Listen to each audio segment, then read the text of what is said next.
On the Basketball Manitoba podcast, we have Jon Janzen. He's the co-coach of Miles Mac Varsity Boys program and has been coaching for 14 years now. Jon has been involved with the provincial team program since 2018. He was first an assistant coach and then a head coach for the 15U Male Provincial Team, as well as the head coach of the 17U Male Provincial Team. He got his start coaching Junior Varsity Boys basketball at Miles Mac, as well as Transcona Collegiate Institute. Additionally, he's been coaching with the Winnipeg Wolves Basketball Club for 7 years and is currently coaching with the Boys TAP program. Jon is the current 18U male head coach that will lead the Manitoba Canada Games team this summer in Niagara Falls. Jon, welcome to the podcast. Darcy, thanks for having me. So we were chatting offline and we have something in common here, obviously, besides the basketball. I've known your name forever. And then first time I actually had to read it, right? And then I'm like, is that his actual last name? Because the spelling is weird, right? And then you were mentioning, I brought up people have made that's common mistake for me with my last name, and they think it's Cross and it's Koss, right? So I know this is a complete aside to the point of the podcast here, but what type of pronunciations have you gotten for your last name before? Oh yeah, the correct pronunciation would be Jansen. Yeah. I mean, if you want to go back to the Mennonite root, it would be Janssen.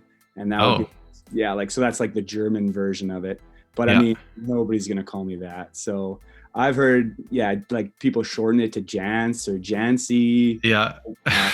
Jensen is a common one. So, but yeah, Jansen is what the family goes by. So nice. I had to bring that up. I was like, okay, come on. So anyways, it's your first official year back, high school basketball after the pandemic. How was it? It was a lot of fun. It was good getting back onto the court. Like you mentioned, I've been at Miles Mac for a long time, and the basketball's been looking up there. Heading into the pandemic, we had arguably our best squad in a long time. And so for it to get postponed and paused there was a little bit of a disappointment. But getting back, man, it was a lot of fun. We just had a good group of guys, really like to work hard. Good basketball. It was a lot of fun getting back out there. So, yeah. Yeah. So tell me something. What was something that you took for granted that you didn't realize? Obviously, the whole point of taking something for granted is you don't actually realize it until you were back in the gym. Maybe anything. I mean, yeah. And I think that the big thing is you never know when your opportunities are going to come. And, I think that's been the big thing, not just with basketball for me, but in all of the other areas of my life, when everything got shut down, it's I don't know if I'm going to have this opportunity again. I don't know if something's going to get taken away from me or put on pause. And so really just try to take advantage of any opportunity that comes and, try not to avoid them. You kind of be willing to step into an opportunity. And so with basketball, I say that to the guys all the time. You guys have now lived through this where something that's important to you has been taken away. Don't take that for granted. You really want to hone in on really cherishing that time. Because for me, basketball was the best thing growing up. And I couldn't imagine getting it taken away from me grade 11, grade 12. That was my life. So definitely want to make sure that you're taking advantage of those opportunities, the friendship that you make along the way, the connections.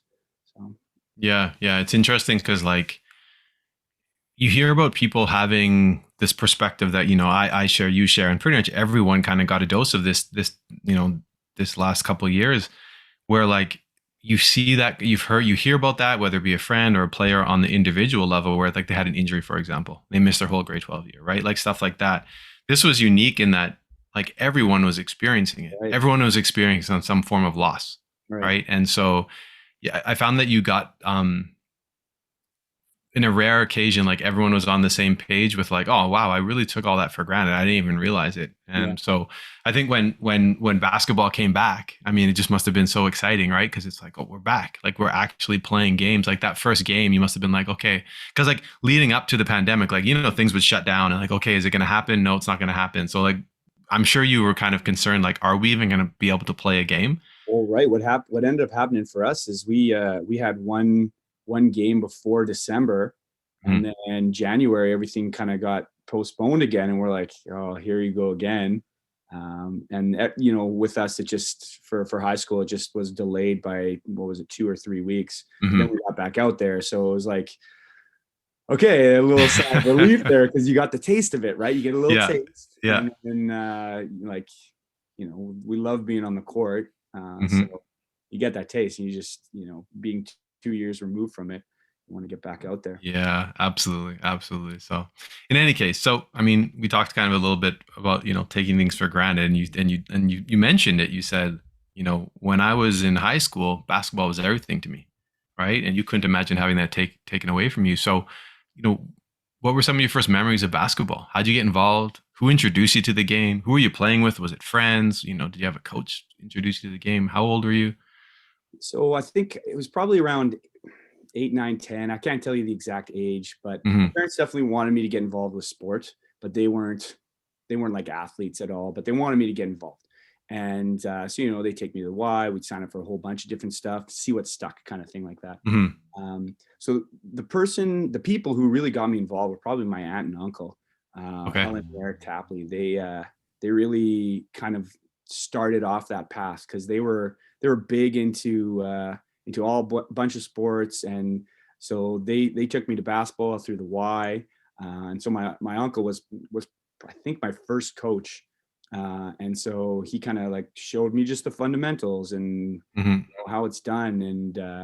And so that was kind of my first experience. And then I have a brother who's a year younger, and a couple cousins who are a couple years younger. And so that kind of led the charge for our family. And then all of a sudden we're just like the basketball family. Just like that. Yeah, just like that. So my aunt and uncle were a big influence, getting me started, kind of like showing me, what basketball is like, because they knew some stuff. Like, again, my parents, they weren't athletes at all. They just wanted us to get involved. And so that was a great way for us to start. And then slowly it just became a passion. I just kept playing. At school would play a lot. Then actually, grade 8, I didn't make my school team in grade 8, and that was devastating for me. I can imagine. It was a blessing in disguise, because that's what got me involved with club basketball. I was devastated. I was like, I love basketball. I felt like I loved basketball more than any kid at school, and I didn't make the team. Okay. But I ended up playing club, and I started with it was Winnipeg Selects at the time. Yeah. I remember that. Yeah. And you know what? My first coach there, I'm pretty sure it's Rob Grube was his name. And he was coaching for a couple of seasons. And I remember I just loved it. And then he ended up going to Calgary or Edmonton. I have no idea. Yeah. This guy, he's kind of started, like, he took what my uncle started and he started to grow that. And that's, I remember that, but I wouldn't even know where he is nowadays. So yeah. Well, what other club teams did you play? You play for the Selects, and then did you continue on in club basketball? Yeah. So from that point, the Selects was around for about 3 or 4 years when I was there, and then they turned into the Junior Westmen.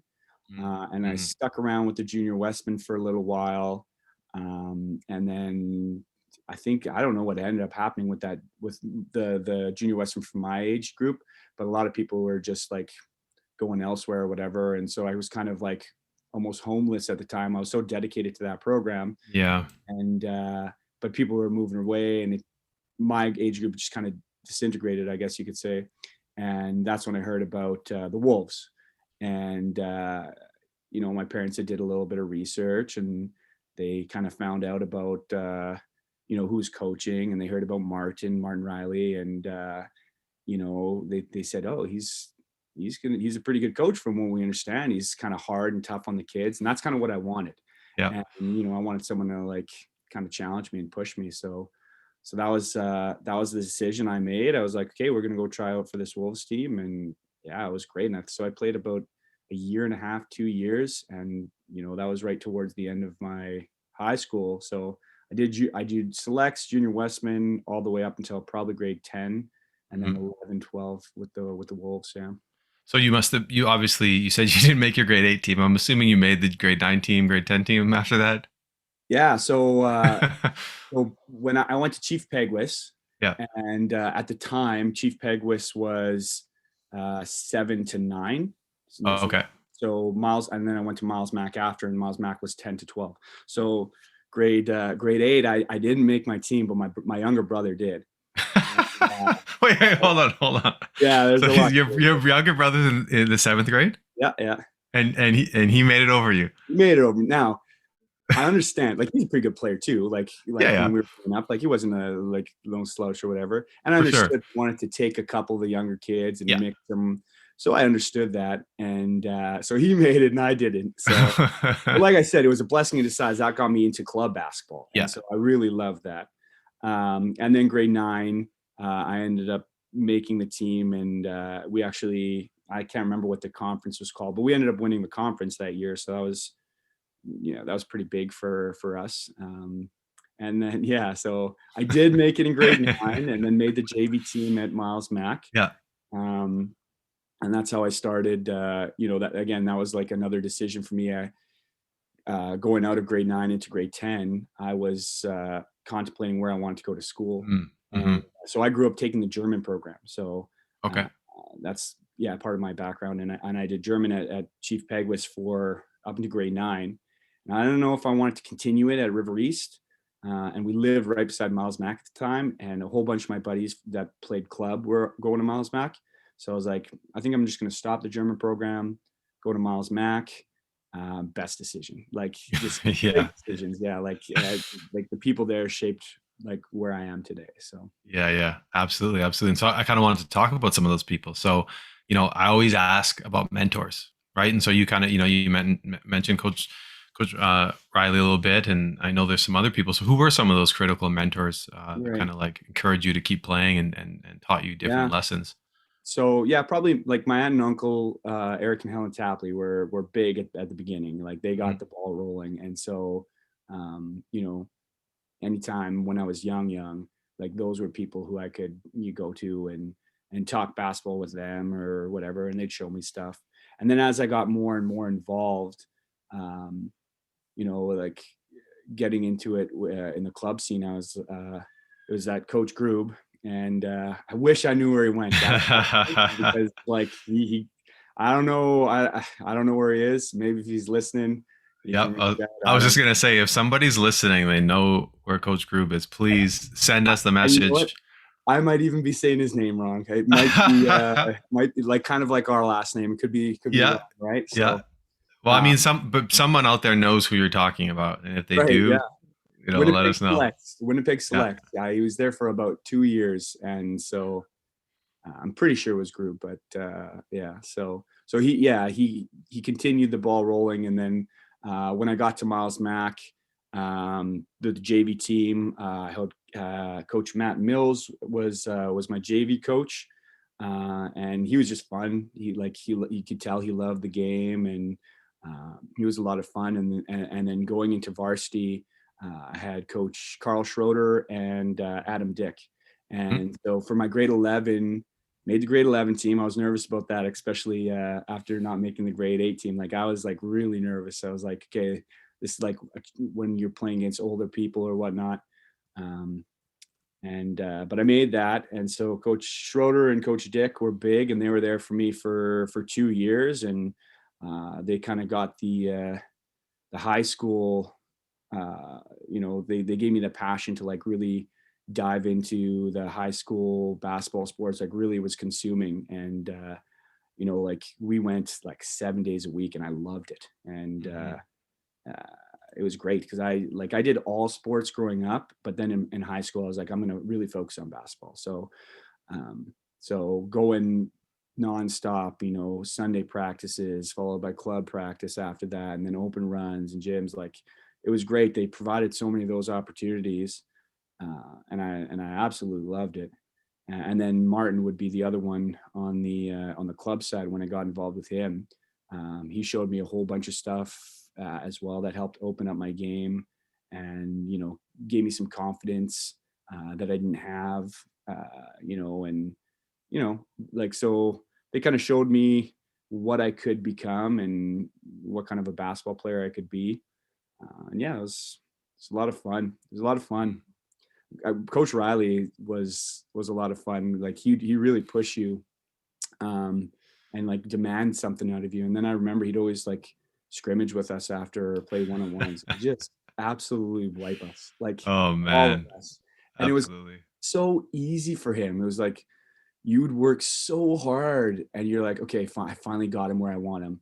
Nope, just cash, Yeah. little pump fake, step around, barely break a sweat, like Yep. Yep. 3-point hook shot, no problem. I know. I know. I've seen And it. that was a lot of Just man. Yeah. So it's interesting. So a couple of interviews ago, I interviewed hasn't aired yet, but Burke. Well, maybe by the time this one airs, it probably has. But Burke Taves, and Martin was one of his mentors, right? He played back in the in the late '80s, early '90s, and Martin was working with him, and I mean, he similar stuff, just explaining different stories. The interesting thing is obviously I and yourself didn't meet Martin, Coach Martin, until much later. And even at this, like he's in like an old guy. He's obviously was in great shape, but like you said, like the hook shots and stuff, like he was just, I've seen him play a game where he was calling like the shots. He's like, I'm going to dribble over there and I'm going to do this. And you're like, what? And he just do it. And the person, like he would tell them like, I'm going to do that. And then he would just go do it. And then the hook shots and stuff, you're just like, what is going on here? And I first remember first time I went to a camp, um, and he was doing the camp. And I remember like one thing I remember that stood out, like there was a bunch of stuff, but he taught us the Shamgod dribble, oh yeah. like the push out. And I was like, oh, this is amazing. But like, yeah, there was just something about him. Like, and I couldn't imagine having him as a coach all the time, right? Like that would just be a gift. And so I'm sure that's why you're saying these things, because it's such a special experience to have him there like all the time. Yeah. Oh yeah. Yeah, you could Yeah. tell. And you like the stories that you heard Yeah. about his playing days, Yeah. coaching days, and Yeah. you don't really believe it at first because Yeah. like you're young and naive and you don't, and then you watch him play and you're like, okay, everything Oh that yeah. everything that's said about him is probably even like lessened. Like it's probably like, a bigger than people are saying. So Yeah. Yeah. The legends, like I've heard I heard he would play what Bison East and he would run home, but like he lived, I don't know, like because he went to Sisler, he'd like run home and run there, and he'd play basketball. Like he would run there, like this is like far. I would say it's something like I don't know, like 15K or something like that, and then he'd play basketball and then run home, like stuff like that. Like and people swear by it, like these aren't made up things. yeah, Like no, yeah, he yeah. he would do that. Like I said, I wouldn't have believed it back then, but now I bet you it was 30 kilometers. I No, bet you it was, yeah, like absolutely, yeah, absolutely. I remember one time he told again. You've probably heard all these stories. Things just flash it like running into my mind now that you brought him up. But like I remember this camp, he told a story about how he was playing for the Olympic team, and he's telling the story, and he's bringing the ball up, and blah blah blah. Then he like does something, and then the ball gets stolen from him. He's like dribbling. He's like, What happened?" He turns around, the guy's doing a layup, and he was like, "Oh, it was Isaiah Thomas. Like he was just picked my pocket," and I was just like. And I just remember these stories, and that's just like, man, what a legend. So I say all that. We're gonna move on from Coach Riley, but he's definitely on our list, and I would can't wait to interview him. So, yeah, yeah. but speaking of your mentors, if there is a few things that you can maybe point out that you learned, like I mean, you started talking a little bit about Coach Riley, but are there some things that you learned from some of your mentors that you still kind of live by today, or I would say coach by today, and try to pass on to some of your players? Yeah, I mean, so like with the biggest things are it's just the culture, I'd say. Mm, Um, both at Miles Mac with Coach Schroeder and with the Wolves, with Coach Riley, like there's definitely a culture that you could feel was palpable. Like people wanted to be there. There mhm, was like a culture of success. You could tell that the coaches were dedicated. Like they were there all the time. Like they were opening up the gym. You could tell that they didn't come to practice just to, okay, we're gonna run this today. Like they had practice mhm, plans. They were ready. And so I think that's made a big impact. Getting more into the coaching side, I got involved with Miles uh, after I graduated with Coach Schroeder and then Coach Adam Dick. Him and I coached together for about 4 or 5 years. Uh, and, just kind of seeing how they ran their practices and what they kind of did and how they set up their practice plans. And then getting involved with the Wolves after a couple of years of coaching at Miles. I was like, okay, I want to expand my coaching. I want to get more involved with the Wolves because they did a lot for me. And so then I jumped in and I started coaching with Chit Goswami. And so again, same thing. Like, so with these coaches that I'm working with, I can see how they're building the culture, not just of winning, but like of like higher standards and discipline and work ethic and teamwork, and it was constant, and you could tell like those coaches were putting in more effort than their athletes were. And coaching with Jeff Shattuck now with the varsity team, like, man, that guy puts in so much work. Like for the people who don't know Jeff Shattuck, he's at the school until all hours of the night and just like constantly practice playing, constantly thinking of better stuff. We're talking on the phone all the time.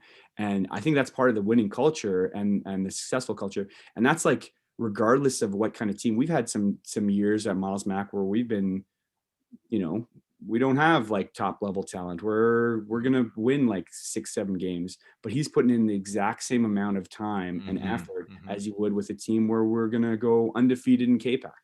And so, just their attention to the detail, and just like I said, they're like putting in more effort than most of these athletes. And sometimes the guys don't recognize it. And sometimes they do, but that kind of was like, it's inspirational to see how much they care about this. And it's not just, I'm here showing up and just gonna roll out a ball and play. It's like, everything has a purpose. And so, yeah, those are some things I've taken away and I've learned from, and I try to emulate. And I think it breeds that winning culture, and you can see it, like, the kids respect the coaches and stuff like that.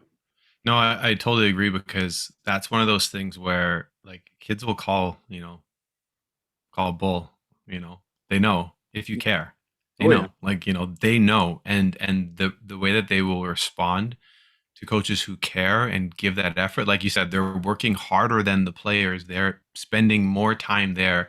And that's kind of how you get them to care, because, like, I mean, you said, okay, fine, I care and I love basketball, but there are some, I would say that's not the case with everybody. Some people just start playing because like their friends are doing it and they're good at it and their friends are doing it. And then it's kind of the coach's job, like you said, to kind of define that culture. And if they're not walking the walk themselves, well, good luck, right? Like, how are you going to ask a kid to care when the coach isn't, showing those same actions, right? So that's such a critical piece for sure. And you see it, like, I remember, I mean, before we went live, I was asking you, like, oh, like I sub sometimes, and a substitute teacher, and we all know the stereotype or the trope of like the sub teacher that no one listens to, and the students just laugh at them or they make fun of them, and that's typically because obviously they have no history with them, but that sub has very little like agency to like show that they care, because it's not their class. Like, they come in, they just do their thing, right? Or same example with a teacher who doesn't actually care, and you see they have terrible relationships with the students because they don't care, like they don't want to be there, right? And you can totally tell, right? So I think that's a super valuable piece, is like, it's just that kind of thing. And I will say that obviously I used to be in the club game and stuff like that, and that was something that was always very evident with the Wolves program. Always, like, there's a certain, like, I don't, maybe use or I don't know if "or" is the right word, but you know what I'm talking about, right? Yeah, Like, well, there really was. You touched on it, and I think what it is like there's a standard that was set. Yes. And it wasn't just the athletes that had to meet that standard. It was across the board. Like the coaches, anyone involved, like we made sure that the parents were informed, and the parents had to meet those standards too. Like, it wasn't like, hey, we're just here because. It was, here's some goals, here's the outline, here's the standard. We're going to hold ourselves accountable. We're going to hold the athletes accountable. And I love that, like, that structure, where it's like, where everyone's on the same page and everyone has a similar goal. you need some of that structure, I think, to be successful. And I love that about sports. Like it's Mm, awesome. And I really really took that as a lesson, and you can apply it for almost anything. Like mhm. having some discipline and some structure, setting some standards, and holding yourself True, accountable. Because true. like you're saying, even as a teacher, like I've had a couple of jobs here and there, and I'm subbing right now, and I love it. But you can see the teachers who are like, they have one set of standards for their kids and then a different set of standards for themselves. Yeah, absolutely, absolutely. Oh, it's crazy. It's crazy. Yeah, yeah. That's a whole other conversation. So I want to kind of ask, you mentioned it very briefly, but do you remember the story of how you got into coaching? Because you finished playing, Mhm. and was it as simple as someone saying, "Hey, come here"? Did you want to do it? Like, what happened? Do you remember the moment when you Yeah, got no, recruited? I do. So after I graduated, I had no idea what I wanted to do career wise or life wise or whatever, but I knew I wanted to be involved with basketball. I knew that like basketball was such a passion for me. I was like I was a good high school player. I wasn't a great high school player. I was a good high school player. And so I said I want to help out at Miles Mac next year. I got really no other plans. I'm working at Sobeys, so like that's literally all I'm doing right now. So I want to get involved with basketball. And so I asked Carl Schroeder, and he's like, "Yeah, I'd love to have you." And so jumped on with the coaching staff. And then from the first couple of years, I just kind of sit back, watch, see what's going on, sponge, sponge, sponge. And slowly over the course of the years, it was like, okay, like I understand how this kind of works. I want to try this, on my own a little bit, right? Yeah, Like at first I liked it just because I would jump in with the guys as yeah. like I knew most of them because I played with them. So first year you kind of just jump in with them. That's your way to get your basketball fix. And then I started like, really thinking the game and starting to understand more of the broader concepts and understanding them at a wider, deeper level. And then it was time. They said, Carl said at Miles, like, "Hey, do you want to move down and work with the JV team and kind of have your own autonomy or whatever?" And that was great. So, coaching JV for the first time. Again, I did a couple of years of assistant with Adam Dick first, and then I think 2 years of assistant, being an assistant with him at the JV level. And then he's like, "Hey, I want to give you an opportunity. It looks like you know what you're doing. You be the head coach next year. I'll be the assistant." And that was awesome. So then I got to make my own practice plans. I got to, really find out what kind of a coach I want to be. And Mhm, so that's how I got into it. Like I didn't know what I wanted to do, but I knew I wanted to do something with basketball. mhm. And that actually led me to like my career. So I loved coaching so much. I was like, hey, teaching is kind of like coaching, isn't it? Not Yeah, really, yeah. but it's similar. Yeah, yeah, That's kind of what yeah. kind of led me to going into education.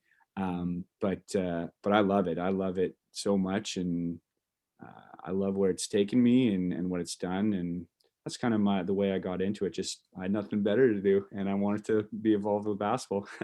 That's awesome. Well, it's funny, like, when I ask that question, you get all sorts of different answers, right? So yours is one where you're like, no, no, I got to stay involved. I want to do this, Yeah. right? You're asking to I coach. knew Your other, some way. Like I yeah. did a little bit of refing when I was in grade 11 and 12, like with the WNBA. I got Mhm. involved with that. I was like, oh, this is a nice way to make some money while still being involved. So I'm like, oh, maybe I'll ref.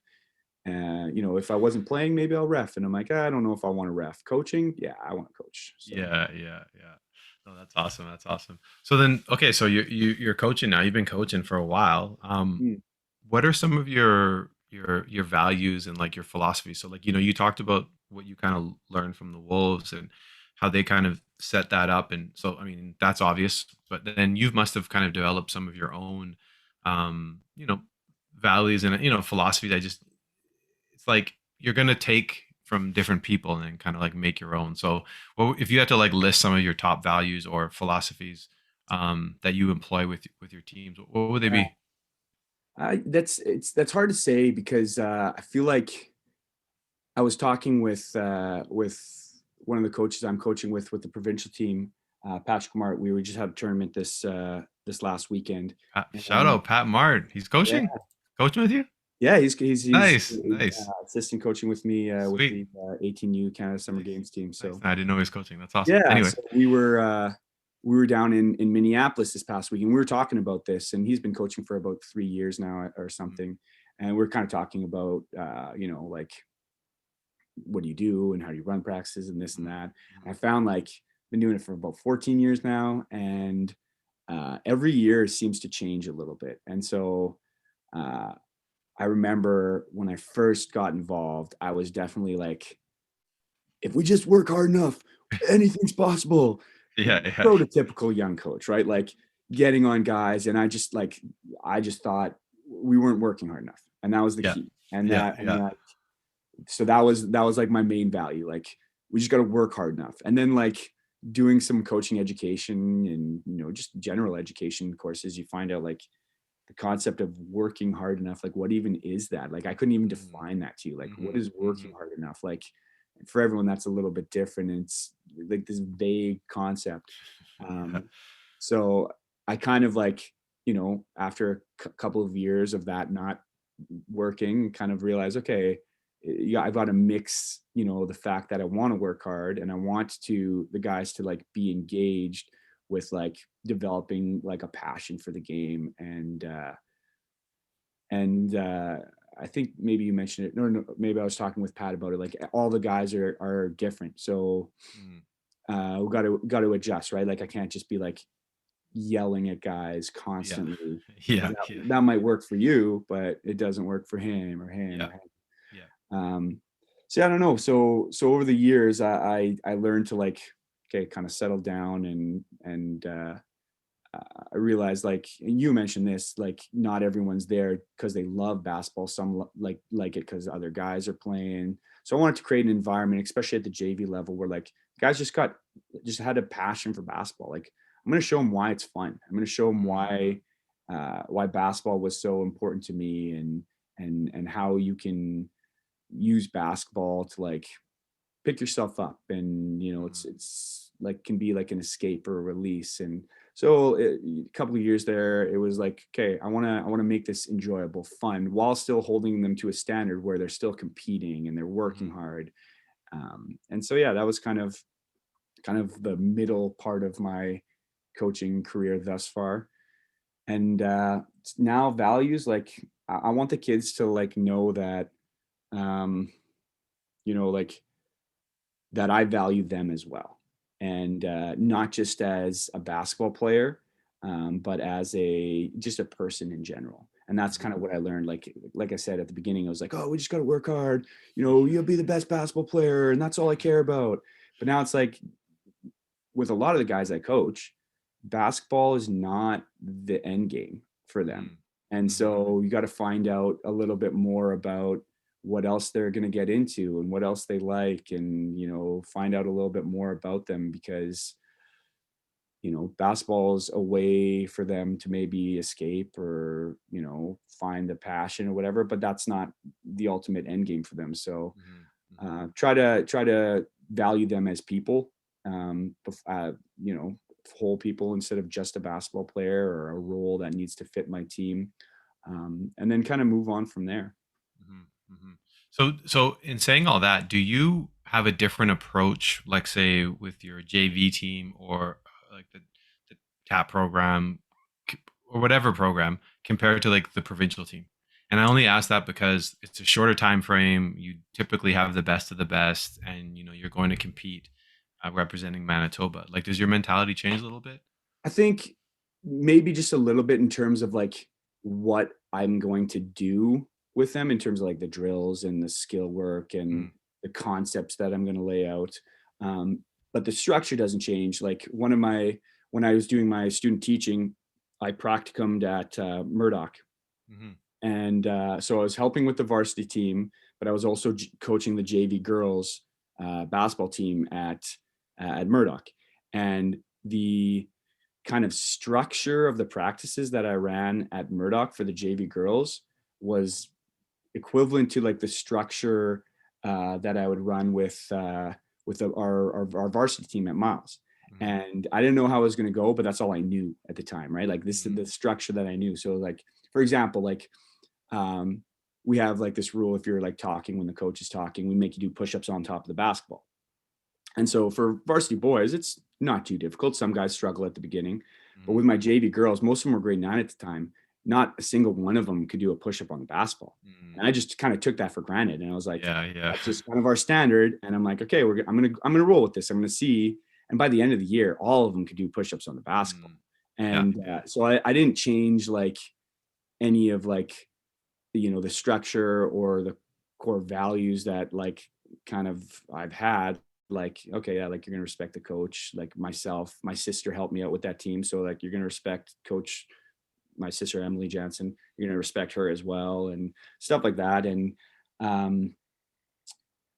so yeah, other than so that was the same, but the difference was I wasn't running the same types of sets, and I was teaching them. A lot of the grade 9 girls had never even played basketball before. They were, like you said, they're there because their friends are there.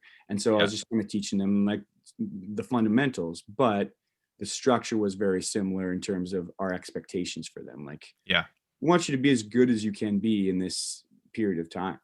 And then coaching with the provincial team, my first year I got to work with Dan Becker and learned a lot from him, and just kind of watched how he ran the program as an assistant coach. And then the next year I head coach, and I was like, okay, like I'm going to take some of those values, but now I've got some guys who are a lot more skilled and like can do stuff that like I could never do. And so it's like, okay, I like, now we can bring this to another level and add some layers to this. So no, it's always interesting. I mean, that totally makes sense, right? You want to keep the frame, but you're potentially changing what's inside that frame, right? Yeah. Like some of the little smaller details. So we're kind of getting close to the end. I still have a few more questions here. So this is when we enter to the part of the conversation where I just ask you questions about stories, right? So now some people struggle with this, so like don't feel any pressure to like come up with something. If you're like, oh, I don't have anything for this, and it's fine. And then when I ask you the next question, if something comes up, you can just, oh yeah, I remember this. Okay. Right. So first question here is your most memorable basketball story moment. Some people talk about entire seasons. If there, it could be a game. Yeah. So for me, it's probably it's not a great moment, but I was vivid in my mind. I'll never forget it. So back-to-back years, grade 11 and grade 12, we played Garden City in the K-Pac finals. Both times at Garden City, and both times went to overtime. And I vividly remember, especially my grade 12 year, just the environment. It was their old small gym. I don't know if you remember that gym. Yep, definitely. And it was absolutely packed in there. Like it was a full house. The environment was so cool. Like I think my parents were sitting on the bench because the gym was so full. Like there's no way. I'm not even joking. Like there's people standing along the sidelines. Yeah. Like, you're inbounding the ball and people are like right behind you, yelling in your ear. And it was just that environment. Like I'll never forget that. Like it was really cool. Like that was like the biggest game I had been a part of as an athlete in terms of like the environment, and like such a small little court, but that kind of made it cool. Like Garden's got a really nice gym right now, but I wouldn't trade what I had in my grade. Yeah. Like, that was really neat. Like to be in that kind of environment. And I remember exactly how the last couple possessions went down. So, well, do you want to walk? You took us this far, so you might as well walk us through it. Oh man. Well, Go ahead. Yeah, I mean, let me start. Do you remember who some of the players on the Garden City team? Yeah, so that would have been Jared Ogabemi Jackson. Okay. I got to guard him. He's probably one of the most fun guys I got to guard. I was kind of like the D guy on my team, and so I got matched up with him, and I hated guarding him, but not because he was so good. Like I like that, but man, he would hit the toughest shot in my face, like absolutely. I was all over him. Like that's the best I could do. And then he missed the wide open ones. And that bothered me. I was like, if you're going to make the one in my face, you got to make the one where you're like wide open. I got caught up on the screen. He's wide open. And that's the one you miss? Come on. Yeah. But, so he was fun to guard. Braden Duff would have been on that team as well. And then Marco, I can't remember Marco's last name. But he's the guy who hit Miliasovic, or sorry. yeah, Marco Miliasovic. Oh yeah, Sorry, something like that. Marco, if you're, I should know your last name. I played a couple And I years. remember he Friends hit with you. the jumper to go up 3 in overtime, and I'd said to one of my teammates, I said, go double, because Jared had the ball, and I said, go double, I'll cover you, and like get the ball out of his hands. And so it went to he went to go double and got skipped to Marco, and then I was going to pick him up, and then he shot one, and So he hit it in your face, is what you're saying. well, not in my face. But you were like late closeout. Yeah, it was late on the closeout. I told him to go double too, and then we came down. We had a chance to played with Dan Penner, and he had a chance to hit the 3 to tie it in overtime, and just came up short. So yeah. Interesting. You pulled up some. That's interesting. So this reminds me of when I asked Jerry Hemmings. I said, Jerry, tell me your most, and like, this guy's won so many championships, and what does he bring up?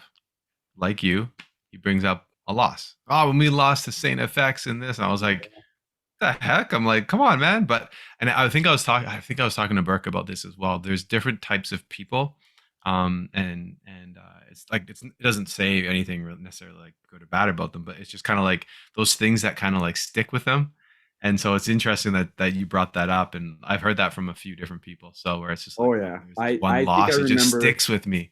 I think I remember the losses more than I do the wins. Like, definitely. They definitely do stick with you, because it's like, oh, what if, or I could have, or and that's kind of where my mind goes. I don't know if it's the right thing or not, but yeah, no, for sure. I mean, I think it's okay as long as you're grateful for stuff. You don't have to remember it. Like you've started off the whole podcast talking about how you're grateful and you love the game. So I think in those cases it's fine. I think it becomes something that is not a positive when the person has no idea of like being grateful or enjoying the moment or anything like that, right? So if all they ever do is obsess about not losing and stuff, okay, that's a little different. But okay, so your most memorable player that you've coached or teammate, it's up to you. So someone you've played with that is memorable, and then kind of like why? Like, why is this the person that you want to talk about? Most memorable teammate and or player that I coached. Yeah. So it could be, exactly. Maybe in high school you played with someone, or club basketball you play with someone, or it's I mean, a player you've coached, and they can be memorable for anything. They don't have to be your best player. There's the goof or one of my favorite when I was at TCI, I coached the varsity team there for a year, and then the JV team for a year after that. And when I was coaching varsity, I took a player as a practice player, Marco Benang, I believe is his last name. And man, I'll never forget that kid, because he was the best practice player ever. Kid just loved being in the gym, and he came to every single practice, and he was the first guy there, like first guy in the gym, last guy out the gym. Skill wise, he wasn't great, like, but he just loved being in the gym. And I remember, so it was our final regular season game, and the day before, I'm like, okay, hey, I'm gonna play him. I put him on the roster or whatever. And I'm like, I'm gonna give him a jersey. I'm gonna play him, and like bring him into my office, give him a jersey, and he like just breaks down crying. He was so grateful. Oh man, it was his whole family came out to watch the game. He played like 5 minutes, and like I'll never forget that. Like, that was really memorable, and just him, how hard he worked regardless. Like, he knew this. Like, a lot of times you tell like practice players, like, or you talk to guys at the beginning of the season, like, listen, this is going to be your role, and they all say the right things. They all say yeah, but then like when it comes down to it, and when like you're making those decisions that you've talked about before, more often than not, you get the guys who are like, I'm done. Like, and this wasn't what I signed up for. But he took that role, and he like ran with it. He just loved being in the gym, and he just loved being there, just being part of the team. And so that was super memorable. I won't forget that. Awesome. I love stories like that. I love it. Yeah, and like, I don't know. Again, he contacted me a little while ago, I think he was playing men's with a couple of the guys that I coached at the time, just like Oh, playing so around. he's still playing ball then? I think so. Yeah, this That's was like awesome. 3 or 4 years ago. Yeah, And yeah, but that's awesome. I mean, at least he was still playing then. yeah, That's yeah, and cool, so man. that was kind of nice. Yeah, Yeah. I mean, you obviously love basketball, and yeah, you had to have, right? yeah. All right. Funniest story. If you Funniest got one. story. If you got one in the bag. Okay, actually, I do. I do. So, I'm working at Sobeys. After, like I said, I worked at Sobeys. My first year, I was coaching at Miles Mac, Mhm. and so I'm talking with this new guy. I can't even remember his name now. Talking with this new guy who's working there, and he's telling how he played basketball too, and he played at CPET. And I'm like, oh, I got this funny story about CPET. In my grade 10 year, um, we're up and we're like absolutely just destroying this team. Like they're like not like it was one of like our biggest victories of the year. Kid goes in with like 30 seconds left, and he ends up getting a steal, and he grabs the ball and he puts it under his arm and like runs like a football player, running down the other end, and absolutely cranks it off the backboard. He whips it. What? Coach is there yelling. He's like, "What the?" And so he pulls him off, and What? sitting there doing push-ups in the corner at the end of the game. And us and on the bench were like, "What is going on?" And so I'm telling this new coworker, and he's like, "That's me. I was me." I was No. like, "No way." And he's like, "Yeah, I did that kind of stuff all the time." And apparently, he's like, I would get the ball and I'd shoot backwards, and I was like, running around and like just being a goof or whatever. And here I am making fun of him, and he's like, "Yeah, that's me." And I But he was like, was probably loving it though. He "Oh, was he like, loved yeah, it." Like, yeah, "Oh, coach made me do so many push-ups that year." I was like, "Oh man." He only did it for a little Wow. while. But it was funny. I was like, as if the guy who does this, like, I'm working with him now. Like, Yeah, like he's the guy, and then you're talking right. to him. Yeah, I was That's like making fun of him. I'm like, this goofball comes in and like just total clown. He's like, I was that guy. But it's so funny though because like I'm imagining like that happening. Like I'd be like, what the heck is That's going on? Like exactly, you're yeah. like because we're serious basketball players. Right, Yeah, right. we like the game. Like and to someone to do that, it's almost like, I mean, okay, like it's a little bit disrespectful to the game, but it's funny as hell. And like you just never imagine that. You're like, what is No, going on no. here? That's too good. I like Oh, that. it was hilarious. Yeah. All right, one last question. We're wrapping it up. The last question of the conversation. I always like to end with some advice, right? I mean, you've been coaching long enough. Like I said, you just told me you're coaching with Pat Mart there, and like, so, he's much younger than you. You're obviously going to be providing some mentorship to him, and any other coaches that you might have at the high school level. So, what's some advice that you'd give to coaches? And let's focus on younger coaches. Some coaches that I always like to use this as an example. Think about when you first started coaching, and think about some advice that you'd give to that same age of person who's just getting into the game. Yeah, I'd say sponge. Like, be it like, people haven't heard that term before, but like just soak everything in. Like, listen to everyone, find lots of different opinions and listen to them. And um, I think I was pretty good at that actually as a young coach, and I would try to like listen and get some stuff. And um, and then when I got my opportunity, I didn't put it into practice. And I was like, because like I said, like I was like, oh, we just got to work hard. And then I Yeah. kind of stepped back and I was like, wait a second, that's not what I was doing when I was an assistant coach. That wasn't what I was doing as I was helping. That's not how my coaches were. And I knew that. And so like, I really try to take a lot from a whole bunch of different people and like always listen. I feel like I'm a fairly passive person in general. Mhm. And so I really like to sponge from other people. The last couple of years, I've gotten to work with new coaches, which has been nice because I kind of I feel like I got comfortable with my like coaching circle. Like, Mhm. you can work with the same coaches all the time. So, like working with Dan a couple of years ago was nice, like um, fresh perspective.